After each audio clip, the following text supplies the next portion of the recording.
ನಮಸ್ಕಾರ ಸ್ನೇಹಿತರೆ, ತಾಯಿಯ ಯೂಟ್ಯೂಬ್ ಚಾನಲ್ಗೆ ತಮ್ಮೆಲ್ಲರಿಗೂ ಆತ್ಮೀಯ ಸ್ವಾಗತ. ಸ್ನೇಹಿತರೆ, ಈ ದಿನದ ವಿಡಿಯೋದಲ್ಲಿ ಜೀವಗಳ ಜೀವನವನ್ನು ಇಣುಕಿ ನೋಡುವುದು ಅಂದರೆ ಸ್ಪೈ ಮಾಡ್ತಕ್ಕಂಥದ್ದು, ಕದ್ದು ನೋಡ್ತಕ್ಕಂಥದ್ದು.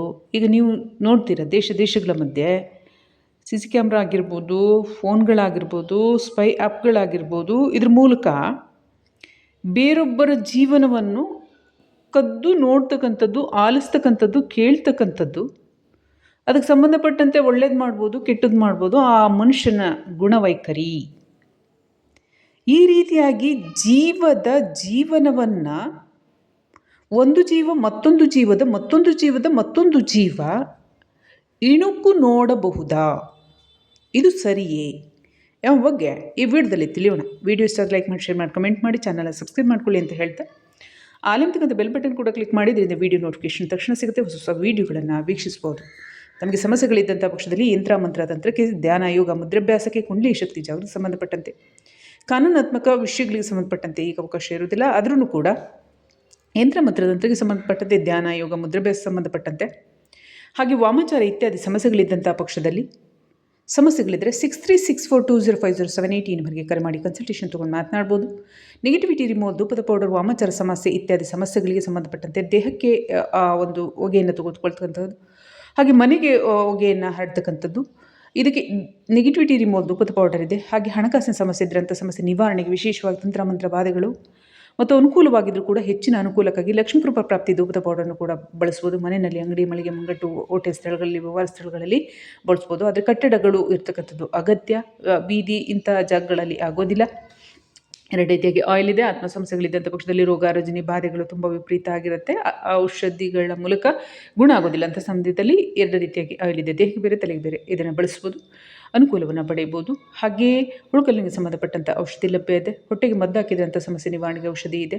ಯಾರಿಗೆ ಜ್ಞಾನದ ಕೊರತೆ ಇದೆ, ವಿದ್ಯಾಭ್ಯಾಸದ ಸಮಸ್ಯೆ ಇದೆ, ಮರವು ಇದೆ, ಅಂಥವ್ರು ಕೂಡ ಮಕ್ಕಳಿಂದ ದೊಡ್ಡವರೆಗೂ ಈ 3 ಔಷಧಿಯನ್ನು ಕೂಡ ಮಕ್ಕಳಿಂದ ದೊಡ್ಡವರೆಗೂ ಯಾರಾದರೂ ಕೂಡ ತಗೋಬೋದು. ಯಾವುದೇ ಸೈಡ್ ಎಫೆಕ್ಟ್ಸ್ ಇಲ್ಲ, ಯಾವುದೇ ಸಮಸ್ಯೆಗಳಿಲ್ಲ, ಅನುಕೂಲಗಳಿದೆ. ಹಾಗೆ ಸಮಸ್ಯೆಗಳಿದ್ದಂಥ ಪಕ್ಷದಲ್ಲಿ ಹಸ್ತ ಪರಿಶೀಲನೆ ಮಾಡಿಸ್ಬೋದು, ಜಾತಕ ಪರಿಶೀಲನೆ ಮಾಡಿಸ್ಬೋದು, ಅಂಗಸಾಮುದ್ರಿಕ ಶಾಸ್ತ್ರ ಅಂದರೆ ಫೋಟೋ ಮೂಲಕ ತಮ್ಮ ಸ್ಥಿತಿಗತಿಗಳ ಬಗ್ಗೆಯನ್ನು ತಿಳಿತಕ್ಕಂಥದ್ದು, ಅಂಕಶಾಸ್ತ್ರದ ಪರಿಶೀಲನೆಯನ್ನು ಕೂಡ ಮಾಡಿಸ್ಬೋದು. ಅದರ ಜೊತೆಗೆ ವಾಸ್ತುಶಿಗೆ ಸಂಬಂಧಪಟ್ಟಂಥ ಸಮಸ್ಯೆಗಳಿದ್ರೂ ಕೂಡ ಪರಿಶೀಲನೆಯನ್ನು ಮಾಡಿಸ್ಕೋಬೋದು. ಯಂತ್ರರಚನೆ ಕೂಡ ಮಾಡಿಸ್ಬೋದು ಅನುಕೂಲಕ್ಕಾಗಿ ಮತ್ತು ಸಮಸ್ಯೆಗಳ ನಿವಾರಣೆಗೆ.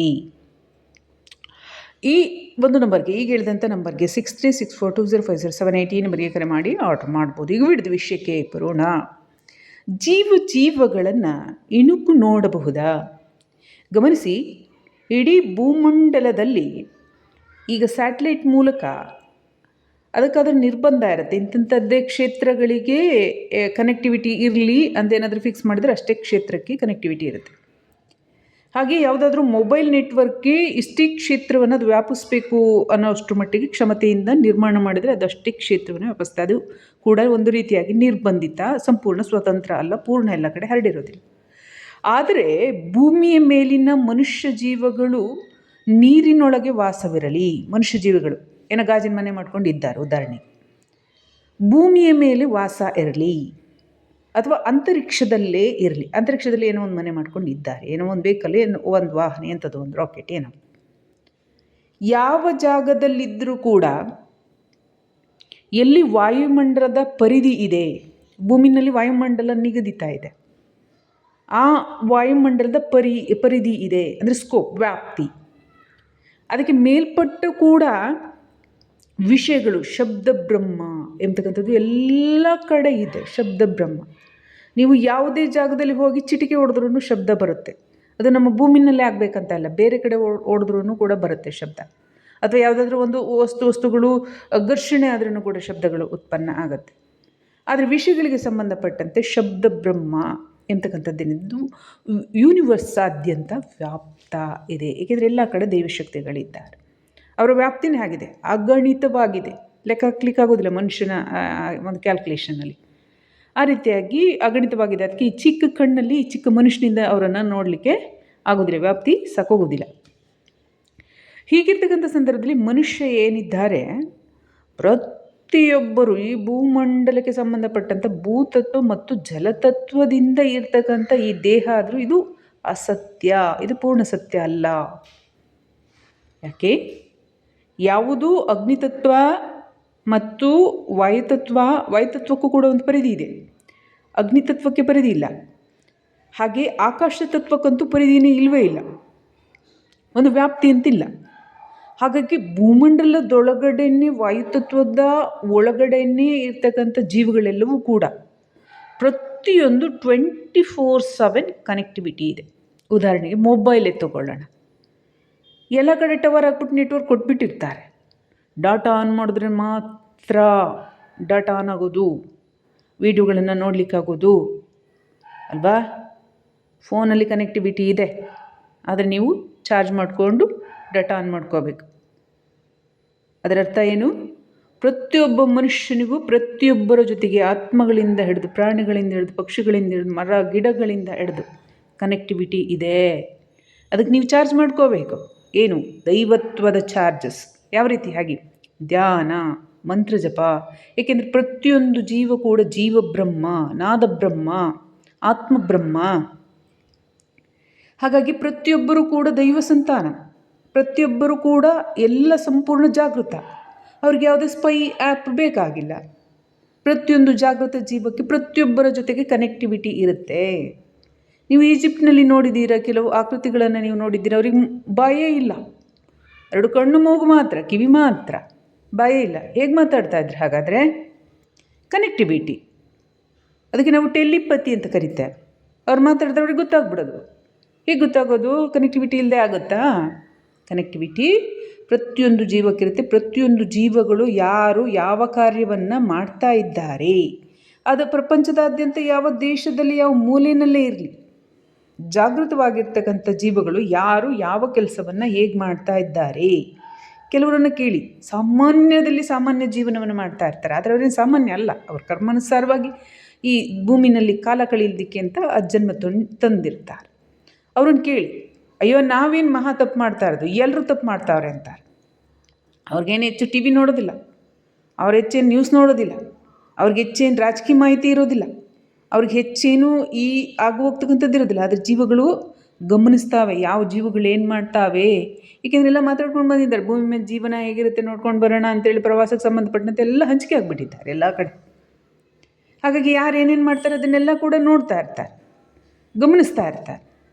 ಅದರಿಂದಾಗಿ ಪ್ರತಿಯೊಂದು ಜೀವಗಳು ಆಲ್ರೆಡಿ ಸ್ಪೈ ಒಳಗಡೆ ಇರ್ತಾವೆ. ಅಂದರೆ ಎಲ್ಲರನ್ನೂ ಕೂಡ ವೀಕ್ಷಿಸುವ ಸ್ಥಿತಿನಲ್ಲಿ ಇರ್ತವೆ. ಆದರೆ ಹೆಚ್ಚು ವೀಕ್ಷಿಸುವ ಸ್ಥಿತಿನಲ್ಲಿ ಯಾರು ಇರ್ತಾರೆ, ಯಾರು ಡಾಟಾ ಹಾಕ್ಕೊಂಡು ಚಾರ್ಜ್ ಮಾಡಿಕೊಂಡು ಡಾಟಾ ಹಾಕ್ಕೊಂಡು ಡಾಟಾ ಆನ್ ಮಾಡ್ಕೊಂಡು ನೋಡ್ತಾರೆ ನೋಡಿ, ಅದೇ ರೀತಿಯಾಗಿ ಯಾರು ಆಧ್ಯಾತ್ಮಿಕದಲ್ಲಿ ಜಾಗೃತಿಯಾಗಿರ್ತಾರೆ, ಯಾವ ಜೀವಗಳು ವಿಶೇಷವಾಗಿ ಆಕಾಶ ತತ್ವದತ್ತ ತನ್ನನ್ನು ತಾನು ಎಚ್ಚರ ಮಾಡ್ಕೊಂಡಿರ್ತಾವೆ, ಆಕಾಶ ವಿಷಯಗಳತ್ತ ಎಚ್ಚರ ಮಾಡ್ಕೊಂಡಿರ್ತಾವೆ, ಅವರೆಲ್ಲರೂ ಕೂಡ ಎಲ್ಲರ ಜೊತೆಗೂ ಕನೆಕ್ಟಿವಿಟಿ ಇರ್ತದೆ. 24/7 ಎಲ್ಲರ ಜೊತೆಗೂ ಕೂಡ ಕನೆಕ್ಟಿವಿಟಿ ಇರ್ತದೆ. ಆದಾಗ್ಯೂ ಈ ಮನುಷ್ಯ ಜೀವನದಲ್ಲಿ ಬೇರೊಬ್ಬರ ಜೀವನದಲ್ಲಿ ಹಸ್ತಕ್ಷೇಪವನ್ನು ಮಾಡ್ತಕ್ಕಂಥದ್ದೇನು ಕಾನೂನಿನ ಪ್ರಕಾರ ಸ್ವತಂತ್ರ ಹರಣ.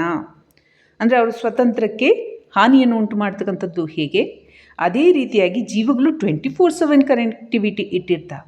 ಆದರೆ ಅದು ಸಕಾರಾತ್ಮಕ ಕಾರ್ಯಗಳಿಗೋಸ್ಕರ ಕನೆಕ್ಟಿವಿಟಿ ಇಟ್ಟಂತಹ ಪಕ್ಷದಲ್ಲಿ ಯಾವುದೇ ಸಮಸ್ಯೆ ಇಲ್ಲ, ತಪ್ಪಿಲ್ಲ.